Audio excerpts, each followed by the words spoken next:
মাছ ব্যৱসায়টো আচলতে খুব ঠাণ্ডা মগজৰ কাৰবাৰ।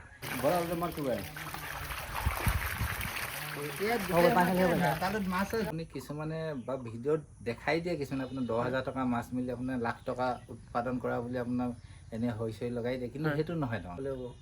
মানে যিটো অক্সিজেন লেভেলটো সদায় তাত এক্সট্ৰা আপোনাৰ মেচিনে তাত মানে প্ৰডাক্ট কৰি থাকিব লাগিব।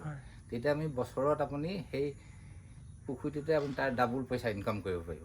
পুখুৰীটো খান্দি দিয়ে, খান্দি দিয়াৰ পিছত পানী হৈ যায়, খুব ফটফটীয়া হেৰি চফা পানী, তাত নি মাছটো মেলি দিয়ে, তাক খাদ্য নিদিয়ে, তেতিয়া কি মাছবোৰ নাবাঢ়ে, নেক্সট বছৰ চাই মানে মাছটো নাবাঢ়ে।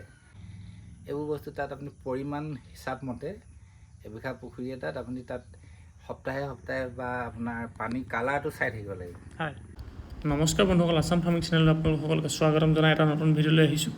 বন্ধুসকল, আজি মই আছোঁ এখন ফিছ ফাৰ্মত, য'ত মানে খুব এটা ভাল কোৱালিটিৰ মাছৰ প্ৰডাকশ্যন কৰা হয় আৰু বছৰি লাখৰ পৰা কোটি ঘৰত মাছৰ পোনা উৎপাদন কৰা হয় আৰু তাৰ পৰা এক কোৱালিটিৰ মাছৰ পোনাবিলাক আপোনাৰ প্ৰতিজন গ্ৰাহকে তেখেতে বিক্ৰী কৰে। আৰু কেনেকৈ ধৰণে কৰি আছে, কিমান দিনৰ পৰা কৰি আছে বা কেনেকুৱা দাম ৰেটবিলাক কেনেকুৱা, সেই সকলোখিনি আজি তেখেতৰ পৰা মই জানিবলৈ আহিছোঁ আৰু আপোনালোকেও জানিব পাৰিব। আৰু লগতে আপোনালোকক যদি দৰকাৰ হয় আপোনালোকে কণ্টেক্ট কৰি তেখেতৰ পৰা ল'ব পাৰিব। আপোনালোকে প্ৰথমৰ পৰা ভিডিঅ'টো শেষলৈকে চাই থাকিব। দাদা নমস্কাৰ। হয়, নমস্কাৰ। আছাম ফাৰ্মিং চেনেল আপোনাক স্বাগতম জনাইছোঁ। হয়, ধন্যবাদ, আপোনাকো আদৰণি জনাইছোঁ। আপোনাৰ নামটো আৰু এই আপোনাৰ এৰিয়াটো জনাই দিবচোন, জেগাটো। মোৰ নাম শ্ৰী ফটিক নেওগ। হয়, আমাৰ এৰিয়াটো হ'ল আপোনাৰ বগীবিল 2 নং মাৰ্ঘাটী বুলি কয়। মাছৰ পোনা উৎপাদনৰ লগত আপুনি কেতিয়াৰ পৰা জড়িত হৈ আছে? মই এনেই মাছৰ উৎপাদনটো কৰা হ'ল আজি 16 চনমানৰ পৰা কৰা আছিলে, এনেই ডাঙৰ মাছৰ। হয়, পোনাটো আপোনাৰ সেই 20-21 চনত এটা মানে এই চেণ্ট্ৰেল গভৰ্ণমেণ্টৰ আঁচনি এটা আছিলে, PMMSY বুলি। হয়, সেই আঁচনিটোৰ দ্বাৰা মোক চিলেকশ্যন কৰা হ'ল ডিব্ৰুগড় ডিষ্ট্ৰিক্টৰ পৰা। তেখেতসকলৰ সহযোগত এই আমাৰ যিটো হেচাৰী হয়। সেইটো প্ৰস্তুত কৰা হ'ল আৰু তাৰপৰা মই 22 চনৰ পৰা মাছৰ পোনা উৎপাদন কৰি আছোঁ। ৰাইজক যিমানখিনি দিয়াৰ চেষ্টা কৰি আছোঁ আৰু বছৰি কিমানমান আপুনি প্ৰডাকশ্যন কৰে ইয়াতে? বছৰি 20-25 লাখ মাছৰ পোনা উৎপাদন কৰা হয়। হয়, আৰু 20-25 লাখ যিখিনি উৎপাদন কৰে সেইখিনি গোটেইখিনি আপুনি বিক্ৰী কৰিব পাৰে ইয়াতে? মাছ নহয়, মানে মই যিখিনি আপোনাৰ চিটবোৰ বিক্ৰী কৰোঁ, মাছৰ পোনাহে মই বেছিকৈ হয়, হয়। ফাৰ্মাৰবিলাকক দিওঁ আৰু কি কি ধৰণৰ মাছ আপুনি ইয়াত প্ৰডাকশ্যন কৰে?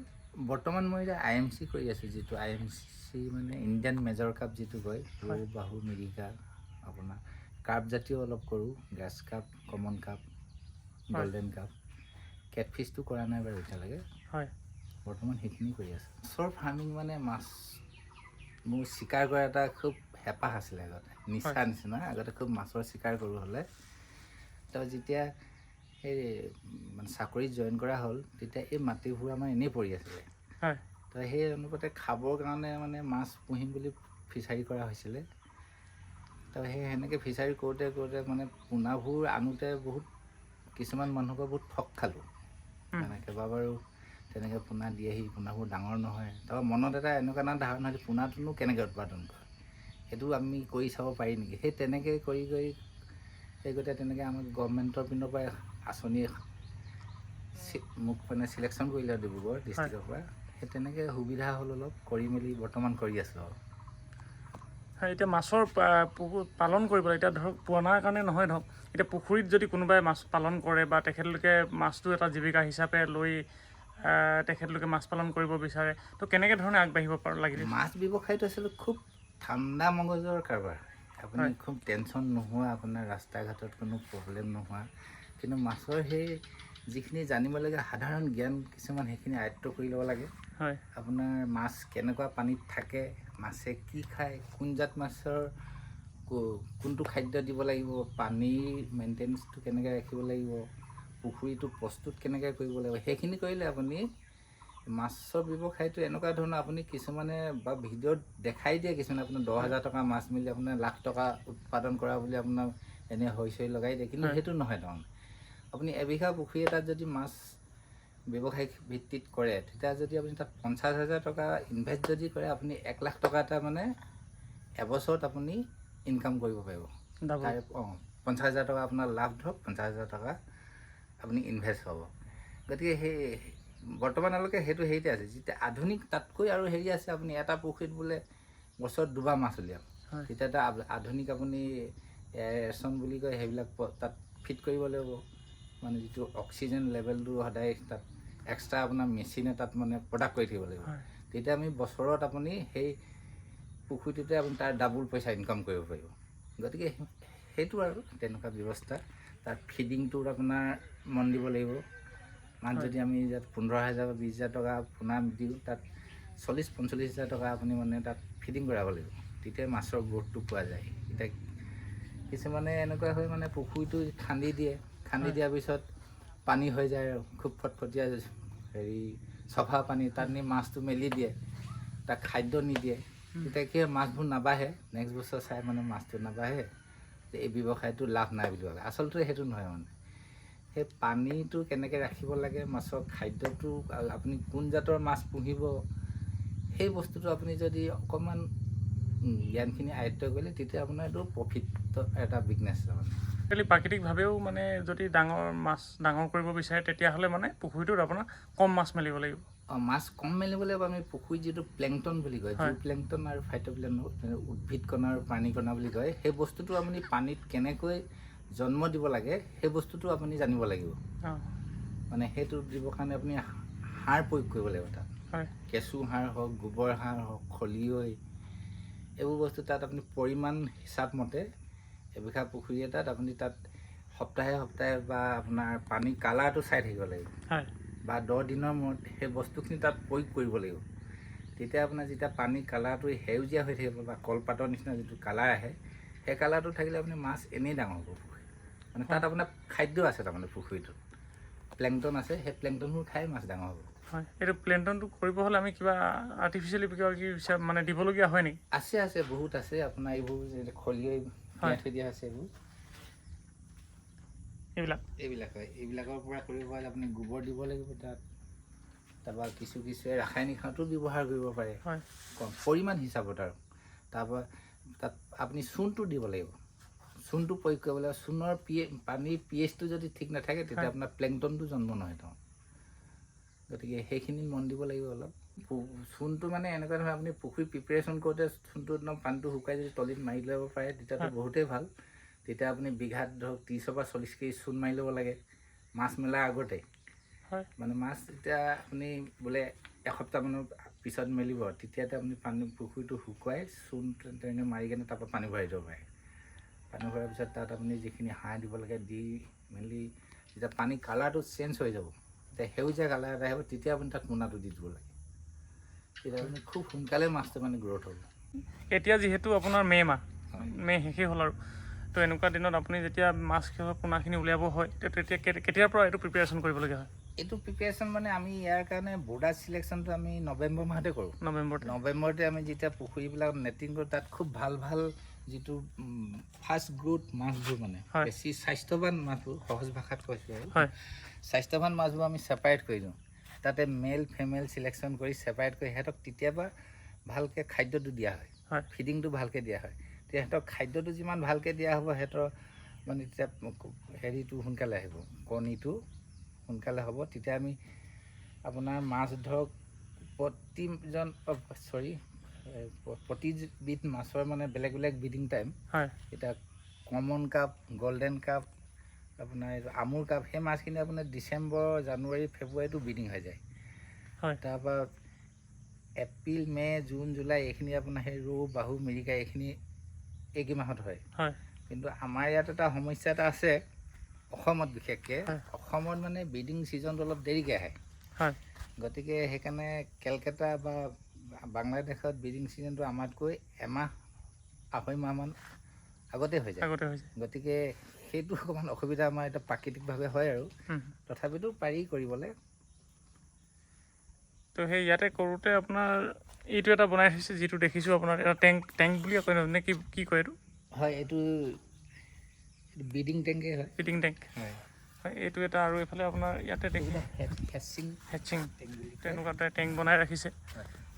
তো এই মেইনলি প্ৰথমতে যিখিনি কণী হয়, সেই কণীখিনি ক'ত দি কিনি মানে পোৱালিখিনি উলিওৱা হয়? প্ৰথম কণীখিনি মানে আমি মাছকেইটা ধৰি আনি তাক প্ৰচেছিং কৰা হয়। সিহঁতক পুখুৰীৰ পৰা ধৰি আনি আপোনাৰ এটা পানীৰ সোঁতত ৰখা হয়। পানীৰ সোঁতত ৰখা হয় এইকাৰণে যে মাছৰ পেটত যিবা যদি খাদ্য আছে বেয়া বস্তু আছে সেইখিনি যাতে ওলাই যায়। তাৰপিছত আমি ইনজেকশ্যন কৰা হয়। ইনজেকশ্যন কৰি মেলি এই পুলটোত ৰাখি দিয়া হয়। ৰাখি দিয়াৰ লগে লগে ইয়াতে সেই পানী টেংকি হয় এইটো। সেই পানীটো গোটেই নিশাটো মানে ইয়াতে পানীটো এনেকৈ ঘূৰাই থকা হয়, চাৰ্কুল কৰি থকা হয়। সেইটো কাৰণে কিবা মেচিন আছে নেকি? মেচিন নাই, সেই পাইপ আছে নহয়, তাৰ পৰা পানীটো এনেকৈ বেকাকৈ দি দিয়া হয়, তাত এনেকৈ পানীটো ঘূৰি থাকে। অভাৰফ্ল' পানীটো এইপিনৰ পৰা এইপিনে ওলাই গৈ থাকে। সেইটো ছিষ্টেমটো হ'লে মানে বুজি পোৱা যাব। গতিকে তেতিয়া মানে সিহঁতি সেই নিশা প্ৰায় 12টা-1টা মানত ব্ৰিডিংটো হৈ যায়। মানে ব্ৰিডিংটো হৈ যোৱাৰ লগে লগে কণীখিনি গৈ কিনে আপোনাৰ এই কালেকশ্যন টেংকলৈ গুচি যায়। এইকেইটালৈ হয় কালেকশ্যন এইটো ধৰে নেকি? ইয়াৰ পৰা এইটো ষ্টক আচলতে ষ্টক ইয়াত হয়। তাৰপৰা ইয়াত খুলি দিয়াৰ লগে লগে ইয়াত কালেকশ্যন কৰা হয় নেট দি। তাৰপৰা এই হেচিংটোত দি দিয়া হয়। এইটো ইয়াত এনেকৈ নেট পিন্ধাই থকা থাকে। তাৰপৰা এইটোত আপোনাৰ গোটেই ছিষ্টেমটো 72 ঘণ্টা লাগে। ইয়াত মেচিন লাগে নেকি? নালাগে না? মেচিন নালাগে। ইয়াতে ছাইডত নেট থাকে। নেট থকা ইয়াতো সেই পানী তেনেকৈ তাৰ পৰা আহি থাকে, পানীটো এনেকৈ চাৰ্কুল হৈ থাকে। চাৰ্কুল হৈ অভাৰফ্ল' পানীটো সেই পাইপেদি আকৌ এইপিনে আউটলাইনত গুচি যায়। তাৰপিছত ইয়াতে সেই স্পোনটো হৈ যায়। স্পোনটো হৈ যোৱাৰ পিছত ইয়াৰ পৰা আমি 3 দিনৰ পিছত পুখুৰীত দিব পাৰোঁ। পুখুৰীত দিয়েগৈ? সৰু নাৰ্চাৰী পুখুৰী বুলি কয়। সৰু সৰু পুখুৰীবিলাক দি দিয়ে। সেই পুখুৰীত দিয়াৰ পিছতহে লাহেকৈ মানে মাছৰ পোনাবিলাক আৰম্ভ হয় আৰু। তাৰ পৰা মানে সেই পুখুৰীত সেইটো মাছৰ পোনাই হ'লগৈ আৰু স্পন আৰু মানে চকুৰে একদম ক্ষুদ্ৰ ক্ষুদ্ৰ। তাৰপৰা সেই তাতে 20 দিন 25 দিনৰ মূৰত অকণমান মাছৰ নিচিনা হয়গৈ আৰু। মাছৰ পেটটো ওলাই, চকুকেইটা ওলাই। তাৰপৰা সেই তেনেকৈ তাত যেতিয়া হেৰি কৰা হয় আকৌ তাৰপৰা চেঞ্জ কৰি দিয়া হয়। আকৌ অকণমান ডাঙৰ পুখুৰী তাত দি দিয়া হয়। তেনেকৈ কৰি আপোনাৰ 2 মাহমানত পোনা ধুনীয়া হৈ যায়। আপোনাৰ পৰা যদি আমাৰ ওচৰে পাঁজৰে কোনোবাই ল'ব বিচাৰে মাছৰ পোনা, তো কণ্টেক্টটো আপোনাৰ কেনেধৰণে পাব? বা কেতিয়া আপুনি প্ৰডাকশ্যন মানে চেল কৰে, বিক্ৰী কৰে, এনেকুৱা কিবা আছে নেকি? মোৰ লগত সেই কণ্টেক্টটো কৰিলে মানে মই দিন এটা দিম আৰু মই আচলতে প্ৰতিদিনে অলপ ফ্ৰী নহওঁ।